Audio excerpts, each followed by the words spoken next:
also advises startups and nonprofits and teaches a class in social media marketing at UVA. And has a good bit of international experience as well, both in South America and India. That's correct. Joe Bailey is, past 17 years, been a business professor at the Smith School at University of Maryland. He's also runs a podcast at Dingman Center called BootStrapped. Good stuff on there. And he was a recent Thomas Edison Scholar at the U.S. Patent and Trademark Office. And Francisco Chabran represents IE Business School.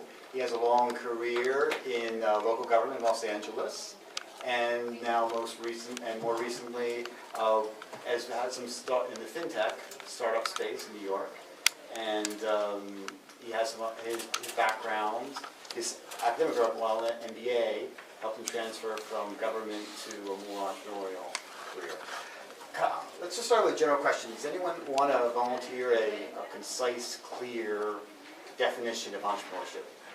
How about Joe? For me, I mean, being an entrepreneur is just about doing cool things and disrupting the status quo. And whether kind of the entrepreneurial mindset that you learn in an MBA program, can people hear me?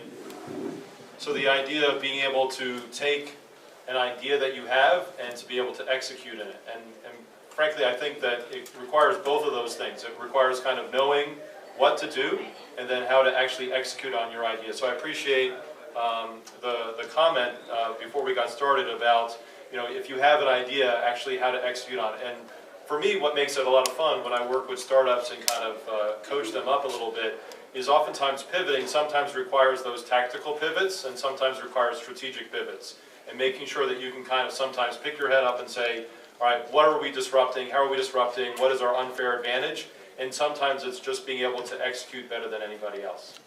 So entrepreneurship is kind of knowing how to disrupt and then be able to execute on that. Now, would anyone care to, Francisco, could you add to how entrepreneurship, or let's say entrepreneurship, may or may not work in government, or to what extent? Yeah, I could definitely add to that. I mean, I think just playing off the theme of disruption, I mean, from my experience in local politics in Los Angeles, I mean, we were able to do a fair amount of disruption on the local level, and I think you have, in terms of entrepreneurship within government, it depends which level of the government you're talking about, because the further down you get in the government, the easier it is to do, because the more flexibility you have and the more impact you have on people's everyday lives. So I worked for the county of Los Angeles, so we oversaw a district of people that was 2 million people. So when we wanted to do something innovative or creative in our local neighborhood parks, for example, it was fairly easy to do that. Now when you start getting up to the state level and the federal level and you get more disconnected from those local communities, doing that kind of disruption that really has an impact is a little bit more of a challenge, because you're that much more disconnected from the communities that you're actually serving. So I would say that it depends which level of government that you're working in, that you're allowed to really disrupt and innovate more. And I had the pleasure of working at the local level, and so that was something that was very powerful for me. Okay. And Sachin, since you've advised both startups and nonprofits, both here in DC and when I first met you in Buenos Aires, what could you add to that? How does entrepreneurship, or innovation differ in the nonprofit sector from private sector? I mean, one thing I would say about the nonprofit sector and how it does kind of correlate to what happens in, say, a startup is around the idea of resources, and specifically constraint of resources. We talked a little bit before about the idea of bootstrapping. I think nonprofits, just by their nature, tend to be a lot more constrained. They rely on funding from other people, and that in itself, to overcome that challenge, requires innovation, perseverance, and also some level of curiosity. Like, I think the one word that I haven't heard any of us talk about in terms of entrepreneurship is curiosity. And I think from the nonprofit perspective, while I don't have a lot of experience with it, where I do see innovation or entrepreneurship in the nonprofit space is those people coming up with innovative solutions to overcome limited resources. Joe, and just to, Francisco brought up what you can do at the local level, and even sort of the really local level, what's the difference, since you worked at, you've seen innovation at the federal government level, where does that differ? And also, there's some similarities. Yeah, I think for me, when I talk with entrepreneurs about their ability to kind of think globally and act locally, or sometimes to think globally and act globally, it really depends upon what the business is and kind of where their customers are. Whenever an entrepreneur comes to me and talks about competitors or what's innovative, is like, I don't care about that. Tell me about your customers, tell me what they're saying, and tell me whether you're getting some traction with them. And if you've got customers, maybe you're focusing on the DC area, but all your customers are coming from the Middle West, well, focus on that. Focus where you're getting that traction. So from the federal government perspective there was a lot of cool ideas that were coming out that were focused on kind of this geographic region, but the stuff that I was doing with kind of machine learning, machine translation, some of the coolest traction was actually happening in China. And an entrepreneur will say, well, I don't really have any expertise of what's going on in China. And I said, well, find somebody, add a team member where you can get that expertise. And so the kind of ability to go ahead and think about pivot points and where to go ahead and find that traction, where to go ahead and get that geographic fit between what your product or what your problem is and how to go ahead and serve customers, oftentimes depend upon the geography and how you define it. Now let's, since you both have varying perspectives on business school, representing one professor, student, what are the things that you can learn about entrepreneurship in business school, and what are things that you can't? Yeah, absolutely. So I think that, the most important thing for me is that, you can't learn experience in business school. There are some business schools who are now alternating to a model where they allow you to get some experience while you're in business school, but oftentimes I have individuals who come to me as somebody who represents a business school, and they're saying, I want to get an MBA because I want to start a company. And that to me is always something that really makes me very, very nervous. I usually tell people, maybe you should start a company first, see how it goes, get a little bit of experience, and then come get an MBA. Because I really feel like that order of operation is a lot more useful, because it actually can be quite a lot more expensive to get that experience trying to start a company than as opposed to getting an MBA. I know that might seem contradictory, because the price of an MBA can be quite scary, but the price of trying to start a company, and you guys could probably speak to this more, and throwing tons of cash at it and then failing, at the end of the day will probably end up being a lot more experience to getting an MBA. So what do you think the applicant who comes to you with that mindset, is that just simply not knowing how things work, or they feel they need a lot more hand-holding, or they're hopeful that you can study your way into entrepreneurship? So there's a couple of different reasons that people come to you. This is getting into a little bit more generalization, but there's a couple of different reasons that people will come to you with this mindset. Number one is that they lack information. They're very excited about something and they just don't know how it works, so they're just shooting in the dark, and they've seen some nice materials like a school that mine produces, and they jump to a conclusion. Another one is that they're not really serious about being an entrepreneur, and they just don't know what to do with their life. And so they say, I want to start a company, because they don't really know what they want to do, so that seems like a nice answer as a, and then I think the third one is they feel like they lack the technical expertise to really do what they want to do. They have a great idea, but they're just like, I just don't know how to do it. I don't have that experience, and I want somebody to tell me. But again, like I said, I think that those are kind of skills that you might be able to learn on the street, or learn from a good mentor, or from somebody who's already done it before you throw yourself into an MBA. Because my bosses would probably kill me for saying the same, but maybe you don't need an MBA to learn those things. Wait, no, That's my honest opinion. I don't mince words. So we'll be pivoting to a new presenter. Yeah. Okay, Sachin, did you know what you wanted to be when you grew up, when you were to get your MBA? This is a therapy session.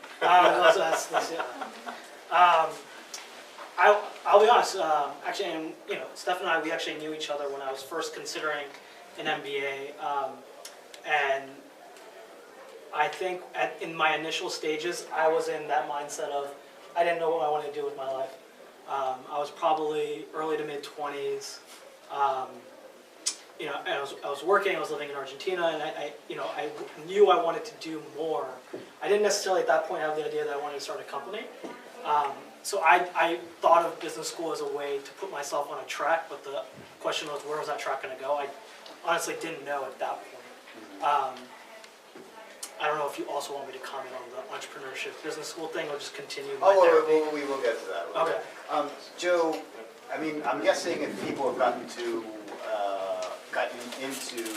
Smith School, they've already kind of been through some admissions filters, and they probably have a pretty good idea of what they're looking to do with their career at least. But I imagine I've seen you at some pitch competitions as a judge and so forth. You must meet a lot of entrepreneurs, people considering MBA, like here. What are you seeing about that similar the MBA for entrepreneurs? Right, so I do think that every MBA student is going to learn something about entrepreneurship, whether they take a class in it or not. And oftentimes people with work experience, people who have ideas, people who are looking to incubate themselves will come to go ahead and pursue an MBA. And part of what I've come to recognize as a professor is it's not just about what I'm teaching, it's about what people are learning.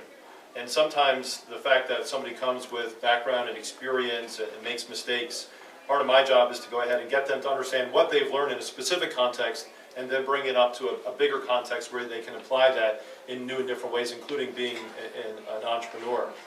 One of my favorite students, Matt Fleischer, had a beer company. He was a microbrewer. He was a beer master, knew everything about beer. One of my favorite already.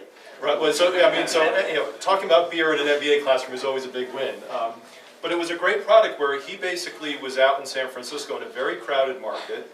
He came to the Smith School saying, look, he was running a business, but he had no idea what he was doing. And he was going to these bars, and they were the ones setting prices, they were setting delivery schedule and stuff like that. He's like, what's going on? How come I'm making the beer, how come I don't get to call the shots?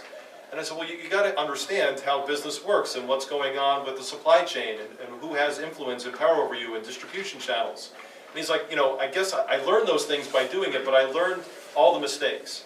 And so he came back for his MBA, and he recognized that there were some things that he needed to learn, frameworks, vocabulary, developing business relations, rethinking it, exploring pivot points. Entrepreneurism is a lot about pivoting, and if you can go ahead and get that MBA curriculum you'll be able to go ahead and pivot much more smartly and adroitly. And even if you're not going to, let's say, be a person who's starting a company, you're going to have to go ahead and think about your own career as an entrepreneur. So you're going to work for a company, and it might have been at one time that your company is going to tell you, we'll take care of you, and these performance reviews are going to be important. But the people who are really happy and successful being entrepreneurs are the ones who can go to their colleagues or their bosses or their mentors within a company and say, you know what, I really want to do more of something else, and I want to go ahead and give you a project or a description, my position description, and help pivot my career. So I think whether or not you're going to be an entrepreneur or you're going to stay an intrapreneur, that mindset and being able to teach and learn how to be innovative and pivot yourself is something that I think all MBA students get either explicitly or implicitly through the curriculum. Any comments? Either of you? Francesco? I have some comments. No, we keep going. Okay. So your current business started as a project doing your MBA. How did that go? So, yeah, when I did my MBA, I finished my MBA in 2012, but my last semester I took a class called Entrepreneurship Planning at George Washington, and the final project, it's kind of a capstone project, was to come up with a business idea and do a feasibility study for it, where you kind of laid out a business plan, talked about where you'd get financing, and then actually do projections on your financials for a 3 to 5 year period out. And at that time, I literally came up with the idea randomly during that class, did the full feasibility study for the project, for the class itself, for the capstone project. Concretely, why don't you tell a little bit about what your concrete idea was then and then how it's evolved? Sure. So I run a company called Paperless Kitchen. We sell eco-friendly, sustainable kitchen products. At that time, my only idea, and you can tell this is kind of a business school idea, was that I wanted to come up with a product that would get rid of paper towels, get rid of the need for a single-use product that was wasteful for the environment. Kind of pie in the sky, it was just an idea, and found a lot of products on the market already that I could come in and sell as a retailer. That was my idea in the beginning, as I started doing it, I tried doing, you mentioned selling to shops in DC. I secured distribution rights from certain manufacturers for a specific cleaning cloth, for example. Tried selling to companies in DC, health food stores, things like that. I failed. It just did not. Everyone was like, yeah, you know, like same thing you're talking about your student. I thought I wanted to come in and dictate things, and it was like, we already have distribution in place. You know, we're a restaurant. Who are you to come in and try to interrupt this? I failed in that regard. I evolved it to the point now where we actually largely are in the dinnerware category. So you were talking about catering companies. We sell a lot of disposable but high-end, beautiful dinnerware that's meant for weddings and things like that. And it's not just beautiful, but it's also eco-friendly, you know, compostable and things like that. And so that was, it's not a huge pivot, but it was just funny that in the earliest days I was thinking we'd be a one-product company and we were just going to get rid of this paper towel problem. And it's now turned into, you know, we try to make weddings glamorous and eco-friendly. Okay. So it's just it's a different thing. And I so, forgot what else you asked. okay, well, so that came out of your MBA program. Correct, that did. That was literally the last semester. The last semester, okay. But did you find that all your MBA supported your entrepreneurial endeavors, or not so much? No, I don't think that's the case. I kind of think, for the most part, and this is, maybe I'll get kicked off the panel for this, I don't think an MBA is that great for starting your own company. I'm a little bit dual-minded about this. We discussed it a little bit beforehand, and you convinced me a little bit. But the reason I say that is I really think of the MBA as a management degree. And what that means is you're likely going to work in a large organization and manage people and manage resources for an organization. Meanwhile, I think entrepreneurship's more about leadership. And those are different things, I think. And in the example, like, regardless, I'll back up and say, if you want to start your own company, you'll learn a ton with the MBA. That's a given. You will. And luckily, most business schools are focusing a lot more on entrepreneurship. And there's ways to do a track. Where, like, for example, I did my focus in my MBA on entrepreneurship and finance as my tracks. But the reason why I do think it's somewhat of a bad degree, and when you're talking about investments, maybe why you don't want to do it, is because, again, it comes from a management perspective, which means you learn a lot about different things, but none of those necessarily work for the starting of a company. And the example I can give you is, I was in the general accounting class for the program. I have no background in accounting, didn't understand it at all. And at one point, I had a question, how do you actually calculate this depreciation expense on this income sheet? And I asked the professor, and she said, well, your accounting department will give it to you. Oh, shit, sorry. You don't have an accounting department when you start your own company. So, from that perspective, I kind of think an MBA isn't the best. You know, you might be able to learn that kind of thing on your own. And, you know, trying and failing is a great teacher in its own right. So I'd love to rebut that, but... Okay. No, you go first. Okay, yeah. I got some things to say. Okay, yeah. So... it's nice meeting you guys. Yeah, that's right, yeah. As a Barcelona fan. We'll keep you on the panel because I do think that an MBA is not for everybody. Because I do think there are a lot of people who can be very successful entrepreneurs without having to go back and get their MBA. But I know, I work with this guy, Mark Alcott. He has a company called Vitus Vet. They received a pretty high valuation recently. They do electronic pet medical records. He would have been a very happy veterinarian had he not come back and got his executive MBA from Smith. And his co-founder, he met in the executive MBA program. He prototyped his company while he was he was going through the program. He tried things out. You talk about failure. Failure is not a negative thing in this space. If you're not failing, you're not trying hard enough. The question is when you fail, what happens next? And if you're in a safe environment with basically free consulting, help with professors who could tell you stuff, maybe not telling you just go to talk to your accounting department, but actually sitting down and going through your pro forma with you and helping you out.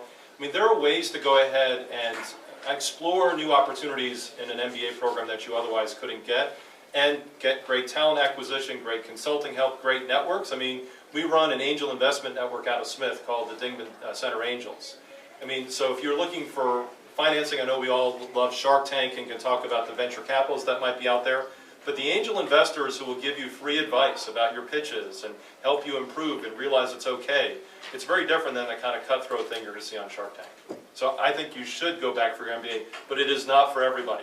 In fact, I would say if you say, I've got the best idea ever, and I just need an MBA to go ahead and explore that, and I've never started a company before, I'd say, no, go start another company or help somebody else start a company, and then come get your MBA. And then you can see whether your idea is really good or whether your idea needs a lot of work. And what we do in terms of teaching entrepreneurship is we teach the process of entrepreneurship, and we tell students, fall in love with the problem. Right? Don't fall in love with the solution, fall in love with the problem. Once you fall in love with the problem, right, you fell in love with the paper towels thing. We've got, Mark talks about, falling in love with the problem, not being able to get access to pet medical records after hours for emergency medicine. I mean, when you fall in love with that, then all of a sudden you become agnostic to the solutions. And that allows you much more degrees of freedom in terms of pivoting and coming up with new ideas. That's great. I really like that. That's okay? No, I love Yeah? it. That's awesome. All right, I can stay on the panel too? Yes. Okay, good. My turn to stay on the panel. Yeah, please go ahead. Yeah, no, Do you want me to, I mean, I don't want to. Yeah, if you could add value to that, if not, I have a follow-up for you. For me? Yeah. Okay, go with the So question. I'd say then. that. I don't want to repeat Let's stuff. say Joe seems to be saying, start the business first before business school, which is what I did. But what if you start a business and fail? Is that good preparation? Good. How do you look at that from an admissions I perspective? see that as probably the most fantastic pre-experience for an MBA that you could have. It's kind of going back to what I said in the beginning, because then you can really use that experience of starting a business and failed and reflect back on it in the structural environment of an MBA and look and have that real life experience when you're like in an entrepreneurial class and you could be like, that happened to me and now I understand why it happened to me and what I can do in order to correct those errors. So, I mean, I actually think that, ideal situation is that you started a company and it was incredibly successful and you sold it, and then you go to get an MBA. Obviously, that's probably most likely not going to be the case. So, in lieu of that, starting a company and then failing and then going back and getting an MBA would probably be a very useful experience. I guess if you sell, I sold mine, but for my MBA, but I didn't sell it enough to like, I need an MBA. I think if you make a lot of money, you just hire an MBA. Right. Right, yeah, that's correct. Okay, so how many of your students have started a business? I mean, something larger than a teenage, lemonade stand, but maybe not necessarily their full-time gig. What percentage do you think of students, MBA students, you see? It's interesting. I'm a big believer of kind of like funnels and making sure that you have a lot of ideas and getting everybody to come up with creative ideas and always being kind of filling the hopper, like never turning off the spigot of ideas and allowing those good ideas to kind of marinate and percolate and socialize them and then help improving them. And if you kind of fall in love with the right idea, an important idea, one that requires a lot of thought, it's easier, if you will, to get other people excited about that. Where an MBA is probably not very good at is if you want to have a franchise. And if you're like, I want to go ahead and set my own hours and whatever else, and I'm going to open up a franchise for a Chipotle, right?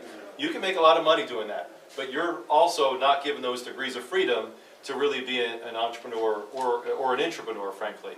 But if you're somebody who says, I want to go ahead and, again, disrupt the status quo, come up with my own way of looking at this, build my own team, and do it, then I think being an entrepreneur is the right way to go. So the way that I structure a lot of my classes is to get everybody to come up and pitch their ideas.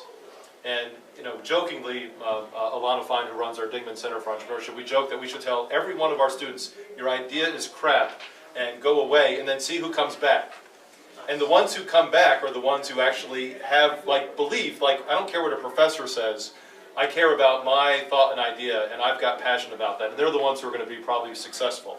There's all these stories, maybe some of them apocryphal, about people who've turned in their term papers and the professor gives them a C or an F or something like that, and they're the ones that are successful companies, like FedEx, I think, supposedly started that way. But if you can go ahead and get everybody to realize that their ideas are their ideas, that they have stewardship and ownership over it, and they've got to socialize it, then I basically say, all right, do you want to abandon this or you're going to pursue it? And if they say, I want to pursue this, and then they say, who in the class wants to go ahead and pursue this idea with me, and no hand goes up, something's wrong. right? They haven't developed that followership, and so you get an MBA, you learn about the importance of leadership and about getting people to get excited and want to follow you. So entrepreneurship class is a great place to find out whether you have followership or not.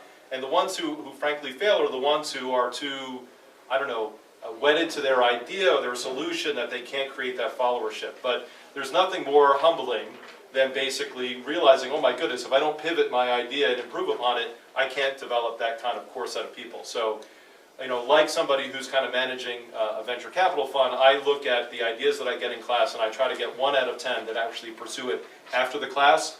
But my metric for success is that everybody who finishes my class on innovation entrepreneurship is going to be more successful for the next time they do it. They're going to understand kind of what their blind spots are, what it is to exercise a pivot point, and they'll be more confident.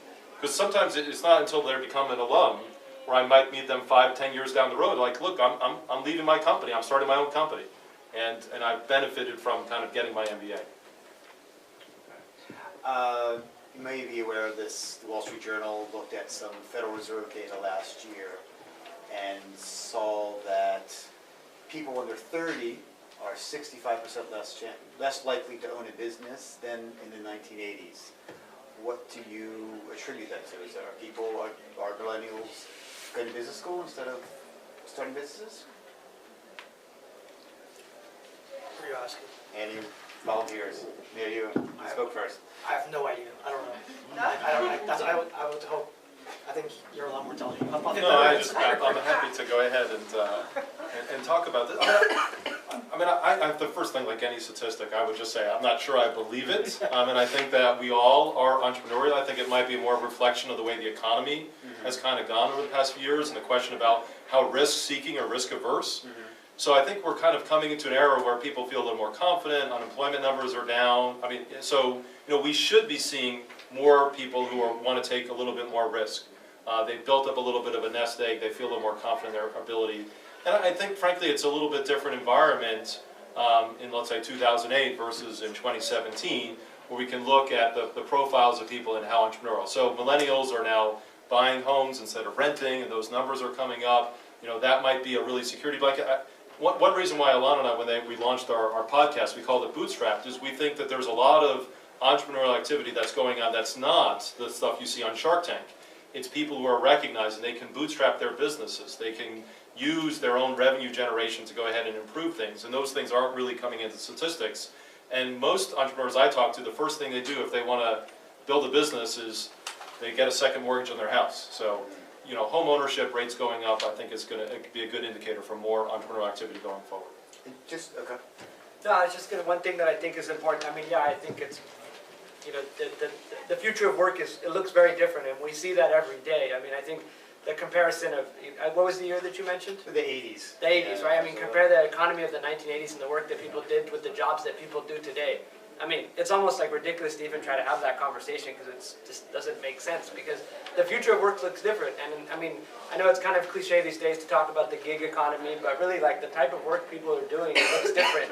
And just because they don't own a company doesn't mean that they're doing some kind of different job, you know what I mean? And so obviously there's the really obvious examples of Uber drivers and people who work for TaskRabbit and things like that. But I think in general, one of our alumni, he has a company that's called A-Connect. And what A-Connect is a platform for consultants. So somebody who 10 years ago, 15 years ago would have gone to work for Deloitte, they don't work for anybody anymore. They post their skills on this platform called A-Connect, and companies who are looking for somebody to do that job come along and contact them.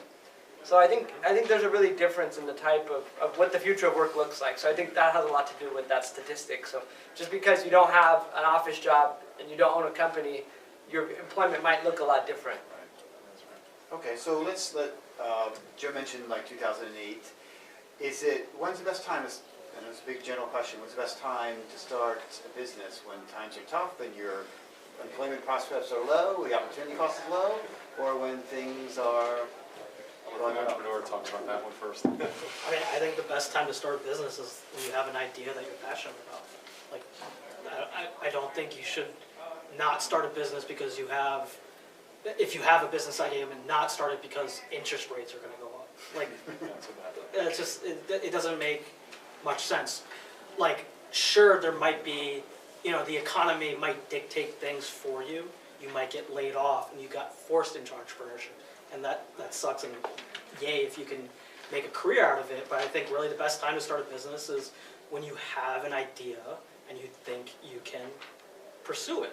And revenue is the best. Revenue and customers are the best way to verify, right?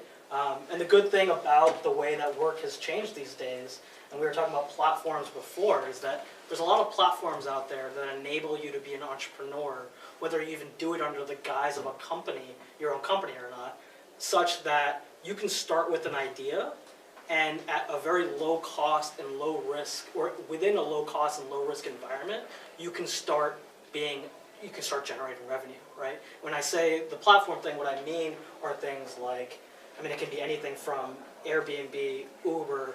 I have an e-commerce company. We sell on Amazon. Amazon's a platform itself where any merchant can come on and sell, right? And you can do those things in kind of a low-cost way because you're not investing in the infrastructure needed to do something like create a marketplace on your own. So I guess back to the original point, I think the best time is when you have the idea and you can get someone to pay you money. I do think timing matters tremendously to the success of an entrepreneur. There are a lot of people who are doing cool stuff in autonomous vehicles back in the 1990s that weren't getting any traction. There wasn't any VC money, the need wasn't there, Elon Musk hadn't yet gotten Tesla off the ground. So timing matters tremendously, but I think the timing about unemployment or what the lending rate is, the cost of capital, that doesn't matter as much. What really matters is the timing for your customers. And so I do think that if you're starting a company, one of the reasons why you have to pivot is customers care about different things in a recession than they do in a boom economy. So if unemployment is low and you have issues with talent acquisition, right, that changes which side of the two-sided market you're going to focus on. And then again, if things switch in a different direction, then you might want to focus differently. So take that into consideration and recognize that you could have really great ideas, but really poor timing. Yeah. Okay, so let's talk about timing in terms of our careers. And I think another statistic I've seen is actually, despite the reputation, it's generally older people, like 40, late 30s, 40s, who are more likely to start businesses, or more likely to start successful businesses. If someone likes this entrepreneurship idea, wants to do something, but they may think that they want to postpone it for a while, what can they do now, whether they take the MBA route or another route, that would help them get ready for that in years from now or even decades from now? Yeah, I definitely think that, this goes to something that I've been thinking about. It may not exactly answer your question, but it's something that I've been thinking about as we're having this conversation. I definitely think people like that could pursue some sort of higher education, right? Because there are many, many programs. The face of what higher education looks like and what an MBA even looks like is changing. There's all different types of programs out there for all different stages in your life and your professional development. So, you could be somebody who says, I'm not an entrepreneur yet, but it's something that I'd like to pursue in the future. And there's lots of different experience-related degrees that you could get that could allow you to experience that. I think, we were talking earlier before we started this conversation, and I myself, before I went to get my higher education, I thought, I worked in local politics in Los Angeles, and I thought I wanted to work, for the European Union. All right, so you guys can all laugh at me now, right? So, and so I said, okay, I'm working in local politics in LA. I'm going to go to Europe. I'm going to, get my degree at one of the most important schools in Europe that has a fieldwork project in Brussels, and that's going to be how I'm going to get into the European Union. Well, I went and spent my time in Brussels. I hated it. They decided I didn't want to do that, and I never thought that I would find myself in a recruiting, business development, careers, B2B type of relationship, working for a big school in Madrid. But I think the important part, and I think this is really valuable, that when you approach education, and I know I'm kind of pivoting from your question a little bit because you guys encouraged me to pivot, but because we have a room full of people who came here today to explore educational opportunities, right? I think what's important is that when you approach education, you don't approach it transactionally. Of course, you may have your end goals that you think you want to accomplish, which in my case was I thought I wanted to work at the European Union. But what you really have to, at the end of the day, this is education. It's not an ATM. You don't just put money in and get something out. It's about professional development. It's about growth. And so, you have to go with that idea. You're going to learn. you're going to get an education, you're going to benefit yourself and grow as a person. And where that might take you might mean different things for all of us, but I think it's important that you look at it from that approach and you go and you find a program that is what you think you need for yourself. And they're not all the same. Not all MBAs are made the same, so you really need to think about, why am I doing this? What am I looking for? What am I trying to get out of this culture of people who might be able to help my career? So kind of what you were saying is, if you have somebody who's maybe I have this situation all the time, somebody who's 40, 45 years old, and they've been working in investment banking their whole life, and they're thinking, okay, suicide or an MBA, right? So they're like, because they want to start a company. Definitely MBA. Definitely MBA. So you know what I'm saying? So it's a good place to go and explore yourself and grow in that way. And I think it's great now because you have more options than you had back in the day, right? There's all these different formats of programs you could do: blended, online, residential. I mean, we have a global executive MBA program where you do 5 residential periods in 5 different countries, and why you can still continue with your professional career. Things like that didn't exist 20 years ago. And so I think that there's so many more options for people who are in that type of situation these days. Speaking of that, Sachin, a lot of your students are mid-career, and what are they looking? They're just taking a couple classes. What are they looking to get out of that? One comment I do need to make, just that was the best MBA pitch I've ever heard. Better than It's a suicide. good place to not kill yourself. It's a good place to not kill yourself. That's great. Sorry, can you say your question? Sure. So a lot of your students Yes. at UVA, Yes. continuing education. Right. So a lot of them are mid-career. What are they getting out of it? And, Sure. And when is maybe starting taking a few classes, an alternative MBA, and when is an MBA better for people that are maybe taking just a few classes? Gotcha. So I teach a digital marketing class in the School of Continuing Professional Studies at UVA. Most of my students, I would say, they're mid-career professionals, and the reason why they are taking this class is generally they have a background in marketing. A lot of them already have MBAs, but what's going on is with the transition to digital and things like platforms, for example, they feel like they're not up to speed with what's going on in the marketing realm when it comes to digital, and they have their staff, for example, who might be younger, might be millennials, who are pushing them to do things, and they want to do it, but they just don't know, they don't even know the vocabulary of what's going on. So they come to this class pretty well versed in marketing, and they use it as an opportunity to touch up on areas that are not known to them, And an MBA is not a great thing in that context, right? An MBA is going to be a pretty full immersion for you. Meanwhile, you can use things like a blended program or continued education, or one thing we haven't talked about, I think, is the fact that there's the MOOCs, I guess we call them, right? The Coursera's of the world, where you can pick and choose kind of more a la carte what you want to learn. And I think that's actually a great opportunity for entrepreneurs. And one thing I was going to say is, maybe if you're not ready to do the MBA because what you're most interested in is starting a business in the next year or so, what I would encourage people to do is learn from any kind of program you can find, whether it's at a business school or Coursera or wherever. Learn what you don't know, right? And I think a big part of what happens in business school is that people go in, and if they are a finance person, they end up taking a lot of finance classes, which is great if you're going to continue in that regard. Actually, from my perspective, I don't think that's good for entrepreneurship.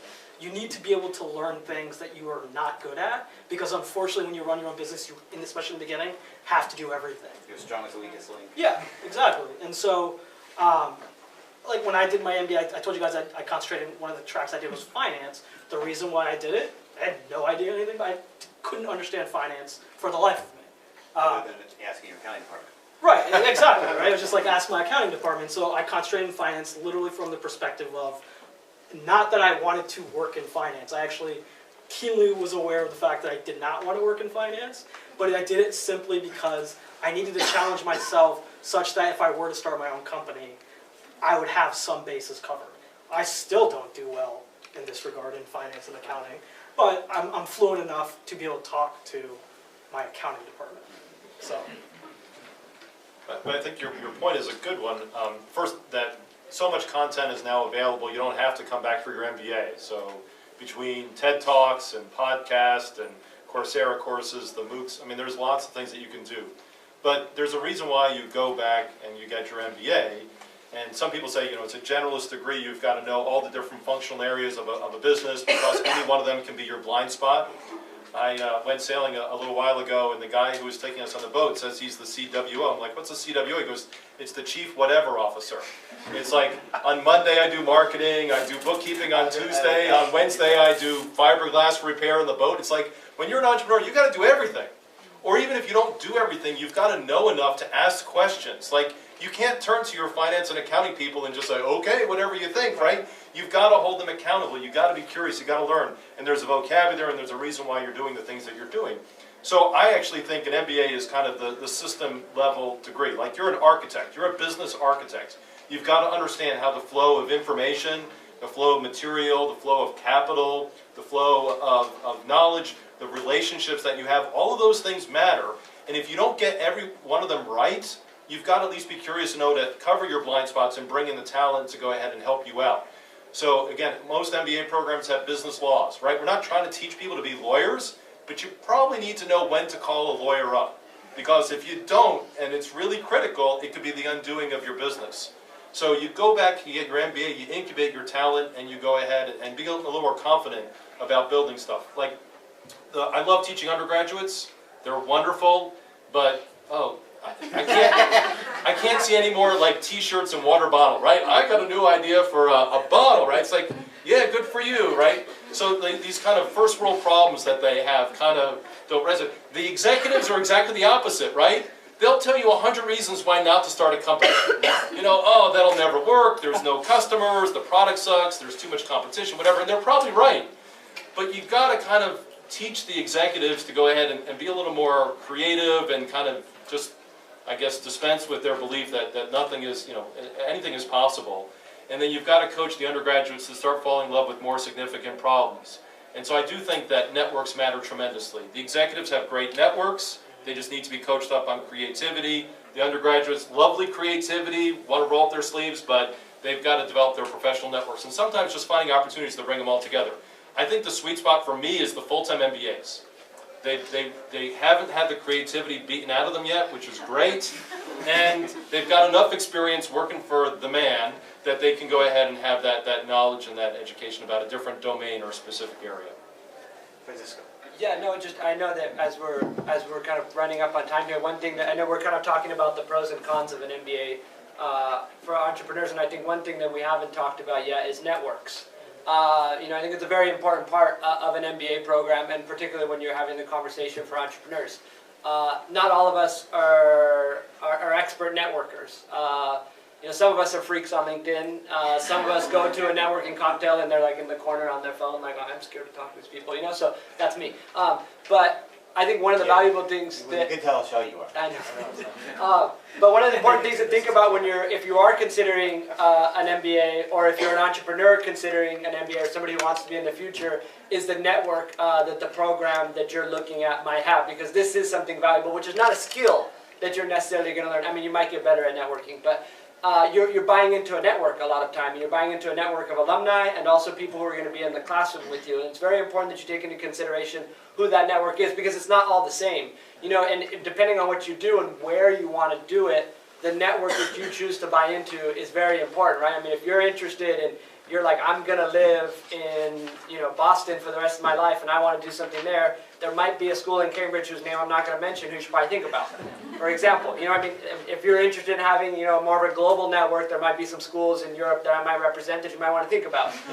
Same thing, Singapore, whatever.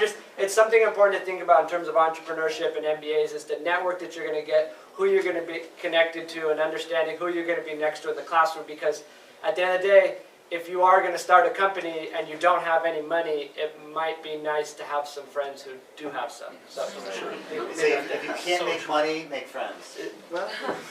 Both is for us, yeah. Okay, we've got 2 minutes. We're going to wrap this up. I think, Francisco's certainly going to be there. He has a table with his blue tablecloth, is it? yeah, blue and white, that's Blue correct. and white. You'll find him, i.e. I'm not sure if Sachin and Joe could stay and answer any informal questions for a few minutes. Yeah. the group I represent, Professionals with Purpose, we have a table there. Might take us a while to get over there. We'll have a couple representatives. We're happy to talk to you about both general career issues as well as particularly MBA. We'll have some MBAs there. Any last thoughts? Sachin? I like the network commentary. I think that's very true. I do think if you're going to pursue an MBA, I do think that's a good way to evaluate schools, and I think it's a big differentiating factor. There's always people. I mean, everyone wants to go to a top 10 school, right? And I would say largely, having not been to a top 10 school, but largely the academics at those institutions are going to be pretty much the same. The differentiation is going to be the value of the network that each provides you, right? So I would say I agree, consider that. But also when you're in the MBA, be entrepreneurial in the sense of be curious, right? Learn what everyone around you does and what they're good at, what they're bad at. It'll help you get through business school. I managed to barely use Excel my entire time in business school because I found out who was good at it, right? Yank your degree right I'm still surprised you guys haven't kicked me off. But my point is, I'm so sensitive. the real value is going to come from the network you create, so be curious. I mean, of course, do well in your academics, but I take it as a given that you guys are all smart and you're competent and you're going to do well in academics. But use it as an opportunity to be curious, meet the people around you, and learn how they can be of value to you and how you can be of value to them in the future. Joe, last word, a quick one? I think the biggest thing from a professor is, when you get your MBA or when you get any degrees, don't focus on the grades, focus on the learning.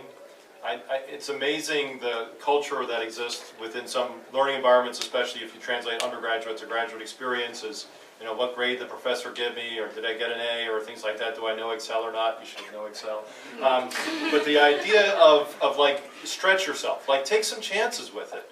And if you're going to fail, or that's okay within a very cozy environment like an MBA program. Just make sure that when you fail forward, right? The idea of stretching yourself, putting yourself out there, and trying to experimenting, right? Don't focus on the grades. I know that some recruiters will come and say GPA thresholds are at a particular level, but when I meet with alumni and people who've gone out and done amazing things, is they don't even remember what their GPA was from their MBA experience, right? What they remember was the people they met, the things that they took, the classes that were really difficult, but they learned a ton. I'm always so proud whenever I meet people who've taken those chances and have benefited from it. Okay, well, thank you all. We're just the opening band. The main show is next door. But I'd like you to thank our guest.